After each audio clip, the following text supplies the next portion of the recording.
Howdy everyone, this is Shadowroo and I am your coach of the Sarasota Scissors, and today I have for you the analysis of my team and of my battle for Week 1 of the Woods Season 5.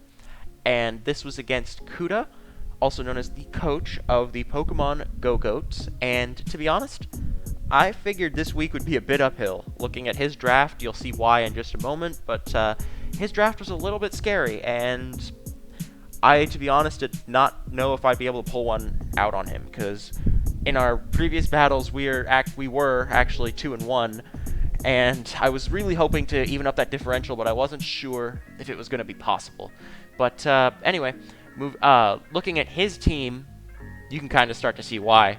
It's very, very offensively oriented, with a lot of things that just hit incredibly hard. Obviously, the Grimmsnarl being there helps a lot more because you can set up screens, you can taunt things, you can just do things like that to help your team, your offensive team, survive a lot longer. And yeah, he managed to grab Zeraora, also known as the fastest unboosted Pokemon in the entirety of the draft, at 123 base speed, if I remember correctly, so kind of scary. Celebi, of course, being a really strong grass type that threatens most of my team, so on and so forth. The one defogger in Noivern, not a bad defogger either, decent speed, good pivot, good typing, etc. I don't want to go through his whole draft, obviously. This video would be an hour long if I did that, but yeah, basically, looking at his team, you can kind of see his basic game plan, and with how his typings line up, I was a little bit concerned with my draft, but moving forward. So normally, I would just be doing an anticipation of his team and showing my preliminary team that I plan on bringing, explaining that sort of thing, and that would be a whole video. And then afterwards, I do the battle live and talk about it a little bit in post. But my schedule last week was really, really whack. I didn't have the opportunity to really do that, and so I'm doing both in one right now.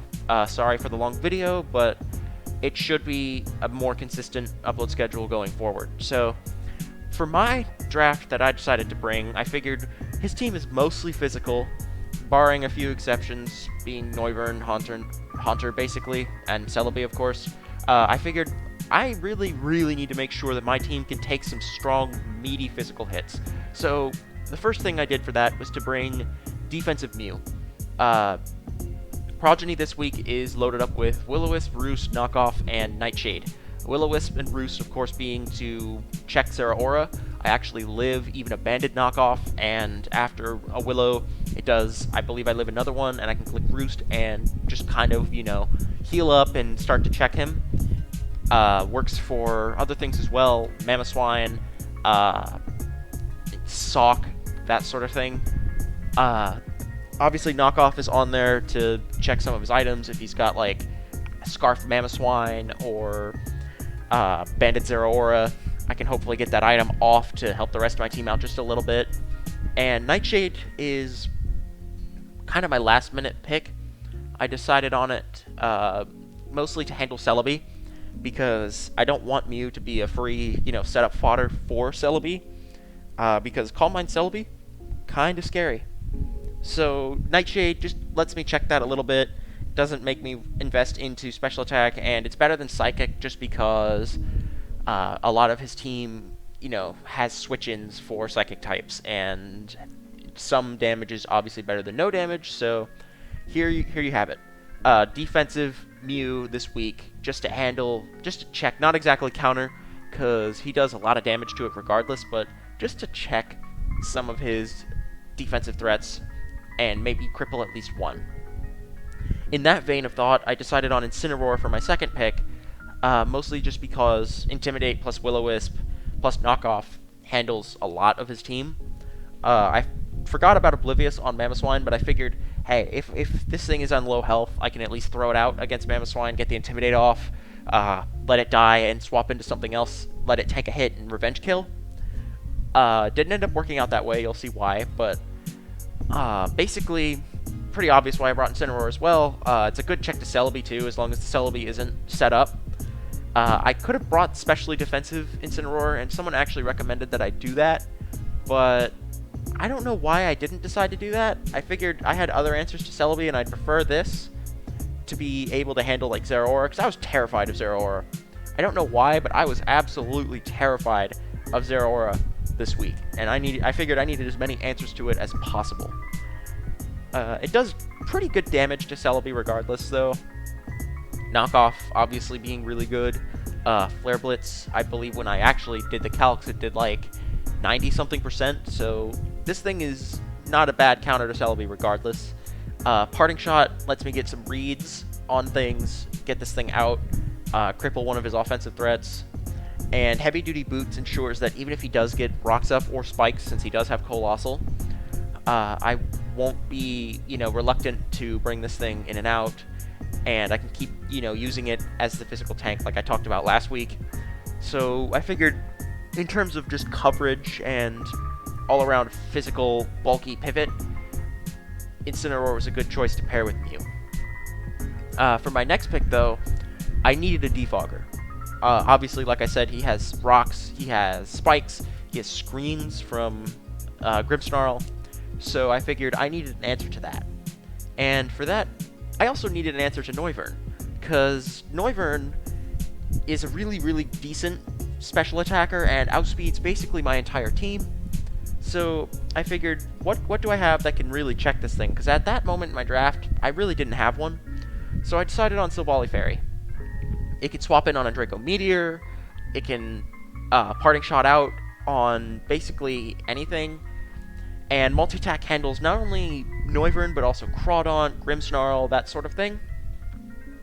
I put Surf on here, I believe, to handle Mamo, but in hindsight, I'm thinking I should have put Flamethrower on it. It would have done basically the same thing. Even if he did have Thick Fat, it still did decent damage. And if he brought Doublade, it would have left me less walled out to it, because my team, aside from Incineroar, did kind of struggle with that Pokemon, so... And whatever, hindsight's 20/20. But yeah, Chimera was basically here to check Noivern and all around be a decent hazard removal while pivoting out, which I figured that's kind of like one of the strongest points of my team, so I might as well run with it. Moving forward, here's another check to Noivern. It does actually outspeed with the speed that I gave it. It's Toxtricity. With the Choice Scarf and that particular speed, it's 1 point above Timid Noivern, and unfortunately, even if I max invested into speed and went Timid Nature, I could not outspeed Adamant Zeraora. That Pokemon is too fast. I was like 3 points off, and I was kicking myself for that. But either way, just an all-around strong, special... I wouldn't say wall breaker, it's not exactly wall breaker stats, but strong special presence that his team may not be ready for, because his team was also largely physically defensive without screens up in what little bulk that he did have. So I figured no harm in bringing Toxtricity. It's also a check to Celebi if Celebi hasn't set up yet, or I can get a, just swap in while it's whittled down, outspeed it, kill it with Sludge Wave. I can deal with Noivern that way. I can take a hit from Zeraora for the most part and retaliate back, and Boom Burst did like 75% to Mamoswine, so I could have whittled it down a little bit with like rocks or just anything else, and this thing actually would have been able to revenge kill non-Scarf Mamoswine. And in that regard, I think Toxtricity in general was just good coverage for the rest of my draft, and just worth bringing over anything else. For my next pick, I needed another check to Celebi. I think, aside from Zeraora, I was most scared of Celebi. And this Pokemon at least pressures it somewhat. I can Toxic it, and yeah, I know it has Natural Cure, but that will eventually force it to swap out if he wants to keep it alive. And he'd have to set up again, and in that time, I could handle it with something. While he's setting up, I can always Shadow Ball him down. Maybe get a Spadef drop, maybe get a crit. Obviously, that's not good advice. You don't want to be fishing for that kind of thing, but if you're going to be in on something for a long time, spamming one move, it's probably going to happen at some point. Body Press was also on there because this thing decently checks Mamoswine. I was originally going to bring Sandaconda as my Stealth Rock user, but I figured Bronzong is probably better given that he has Mamoswine, and Earthquake hurts a lot of things on my team. Colberberry is obviously there in case he decides to go for knockoff on either Mamoswine or Zeraora, because it really doesn't work against Crawdaunt. Hell, Body Press doesn't even kill Crawdaunt, and I can't really invest more into defense without sacrificing my ability to check Celebi, but basically Bronzong was just a bit of utility here with Stealth Rocks to pressure him a little bit, and a moveset to check some of the Pokemon that might otherwise run through my team. Speaking of Pokemon that run through my team, at this point in my draft, I was really scared of Crawdaunt. Like, I did not have an answer to it, and boosted Crawdaunt would just tear through my team. So I figured I really, really need to answer it with my last pick, and I decided on Shiinotic for that. Not only does Shiinotic do that, it also checks Zeraora somewhat. Zeraora doesn't really get coverage for Shiinotic anymore. It doesn't get the hidden powers, obviously. And even if it did, it'd have to invest somewhat to do significant damage. But with Shiinotic in play, I have access to Spore, which would really, really help against Crawdaunt. At +2, Liquidation did like 58-60%, and being able to Spore it when that happened and then Strength Sap back to full HP would have been really, really nice. Also, Moonblast did sizable damage to it. I believe from what I saw, Moonblast did close to an Oko. If I had invested a little bit into special attack, it actually would have been an Oko, but hey, hindsight's 20/20. Obviously, this thing doesn't get super great abilities, so I put Effect Spore on it, even though Effect Spore could have messed me up a little bit. Like, there was a moment in the battle when Crawdaunt went for Liquidation, and Effect Spore procced, and I'm like, God, please don't paralyze it. If he paralyzes it, I think I lose, because he's going to revenge kill me with something, and then the rest of my team is going to have to rely on Parahacks to kill it, and it's going to not be great. But thankfully, I got the Sleep proc on the turn that I clicked Spore. So, wasted turn, but it ended up being the same outcome regardless, so thank God. But basically, yeah, Shiinotic is a general decent check to things like Crawdaunt and allows me to, survive a little bit longer. And this thing, despite having, like, really abysmal physical defense and HP, actually did really, really well. I'd actually call this the MVP this week. It has the same KD as of right now that Toxtricity does, and I just find that really, really funny. So yeah, the Magic Mushroom definitely carried me, as you'll see when we go through the battle. But speaking of the battle, there's my team for you. And with that, I will turn it over to the battle replay, and yeah, I'll see you in a bit. Okay, so I am back now with the replay, obviously, and here we can see with his team that he didn't quite bring everything that I expected. He did not bring Celebi, which is a huge relief for me at this point. I'm wiping my brow, sighing relief, thank God. He did not bring this Pokemon that I had to hella prepare for, and I don't have to worry about him setting up Calm Mind on something. He actually brought Haunter, which I did not expect him to bring. I didn't know what he was going for with it. I didn't know if he was like a Taunt Destiny Bond set. I didn't know if he was like just an offensive spread. I didn't know if he was some weird utility spread. All I knew is it was definitely not the pick that I anticipated. But with that, let us start the battle. I'm going to put it on between slow and really slow just for the time being, just to make sure that I can, speak my thoughts as they happen. So I lead Silvally, he leads Grimmsnarl. Obviously, he expects me to do something crazy, so he goes for Reflect. I figure I need to get damage on this thing. Grimmsnarl might be a bit annoying later. Multi-attack does half even with screens up, which was cool. He goes out into Haunter. So at this point, I went out into Incineroar thinking I can take whatever he does and maybe kill him in return. He goes for Sludge Wave. It actually does half of my health, and I'm like, oh god, that's an offensive spread. That's really scary. So I go out into Bronzong. Thank god he doesn't read that swap and doesn't go for Shadow Ball. At this point, he goes for Substitute. I guess he thought I was going to set up Trick Room or something, but I go for an attack, break that sub. Thank god, that would have been unfortunate. So he takes the opportunity to go out into Crawdaunt. I take the opportunity to get my rocks up and start pressuring. At this point, I swap out into my Crawdaunt check and take very little damage from knockoff. Thank the Lord this thing actually is starting to do something. So he goes back into Haunter. I should have clicked Moonblast in hindsight. It probably would have killed, but I decided to go for Spore instead, which is fine.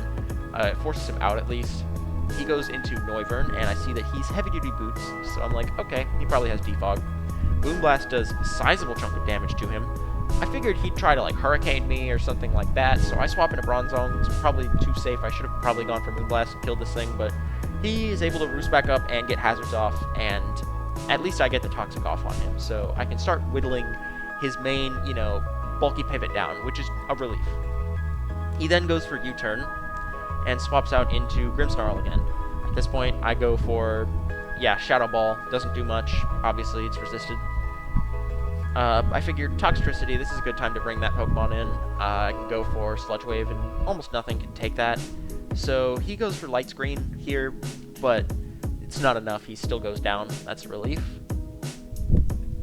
After that comes in Mamoswine. I'm like, is he Scarfed? Because he would outspeed me if he was. So I went into Bronzong. I figured Colbur Berry is going to help me take some damage off from his move, but Knockoff still is a 2-hit KO at that point. I'm like, God, that's a lot of damage. That's a lot of damage! So I figure I'm going to swap an Incineroar. This is the second poor Incineroar swap that I made. I figured I'm going to get an Intimidate off on him. I don't know what he is, and I want to play it really safe. But he swaps out, interestingly enough. So that's a relief to me. That tells me that he's probably choice in some regard, but without Calyx, I couldn't tell if he was Scarfed or Banded, and I didn't really feel like whipping out the Calyx. He goes back into Haunter, presumably as Death Fodder. I go for Parting Shot, and I'm able to get Mew into the battle. At that point, Haunter goes down, which is a relief, because this Pokemon, surprisingly, was a bit scary for what I had left. So he goes into Zeraora at this point. I see that he's Balloon, not Choice Banded. So I figured he could be Bulk Up. So I go into Incineroar just to stall him out a little bit, in case he does go for Bulk Up.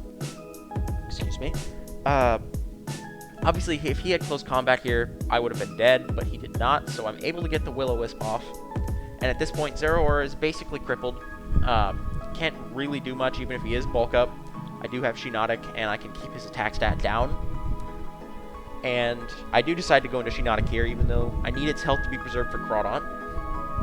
And from here, we have just basically me stalling out Zeraora. I don't like playing Stally, but, I mean, it wasn't that long, I suppose. It was just a couple turns. I'm able to keep my health up thanks to Strength Sap, Leech Seed, and just, all in all, just make this Pokemon dead in the water. Obviously, he could have swapped into Mamoswine at any point, and that would have forced me out. But I didn't think he wanted to do that. I think he knew Zeraora was, at that point, not really useful.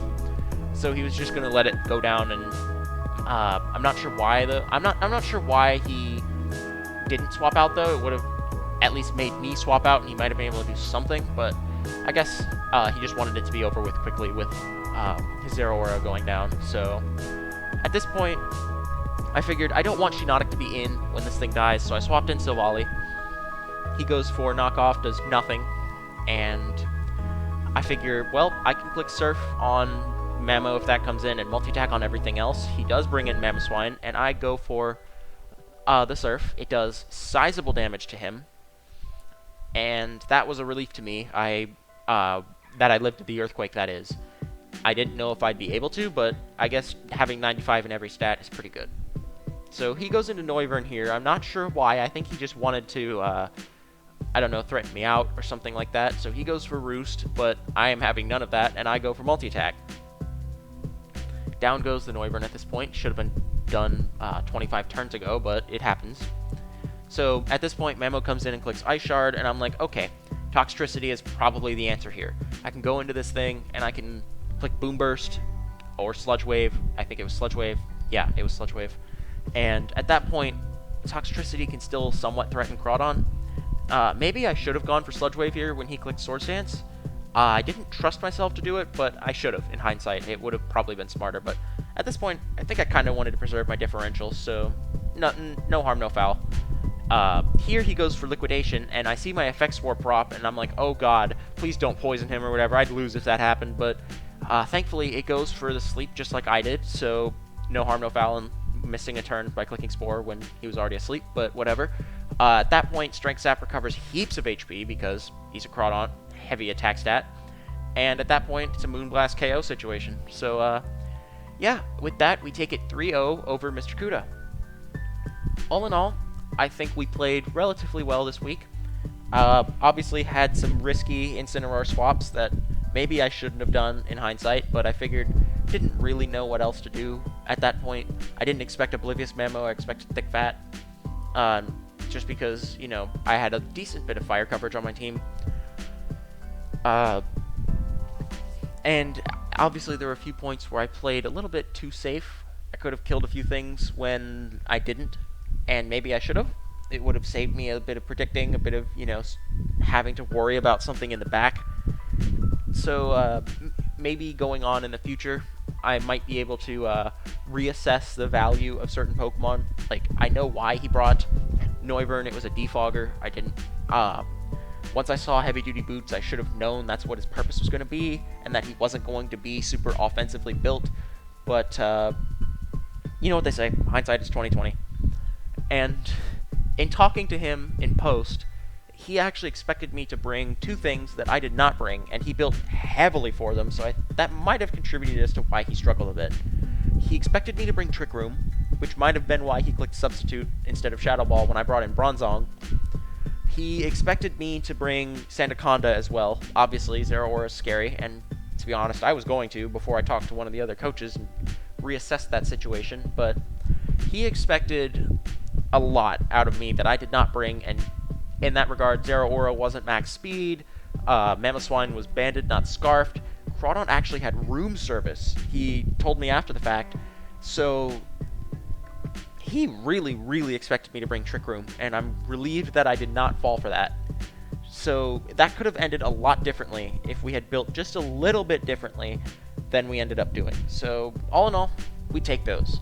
So we have our first battle going into this league is a W. That is a step up from last season, and I will take it. So with that, I think I'm going to leave this video here. Thank you, everybody, so much for watching, and for all of you other coaches in the woods, good luck in week 2.